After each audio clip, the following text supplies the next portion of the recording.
وہ لوگ جو اس رسول یعنی نبی امی کی پیروی کرتے ہیں جن کے اوصاف کو وہ اپنے ہاں تورات اور انجیل میں لکھا ہوا پاتے ہیں، وہ انہیں نیک کام کا حکم دیتے ہیں اور برے کام سے روکتے ہیں، اور پاک چیزوں کو ان کے لیے حلال کرتے ہیں اور ناپاک چیزوں کو ان پر حرام ٹھہراتے ہیں، اور ان پر سے بوجھ اور طوق جو ان کے سر پر اور گلے میں تھے اتارتے ہیں۔ تو جو لوگ ان پر ایمان لائے اور ان کی رفاقت کی اور انہیں مدد دی اور جو نور ان کے ساتھ نازل ہوا ہے اس کی پیروی کی، وہی مراد پانے والے۔ اے نبی کہہ دو کہ لوگو، میں تم سب کی طرف اس اللہ کا بھیجا ہوا ہوں جو آسمانوں اور زمین کا بادشاہ ہے،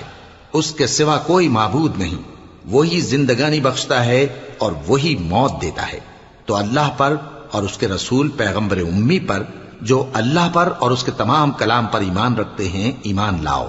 اور ان کی پیروی کرو تاکہ ہدایت پاؤ، اور قوم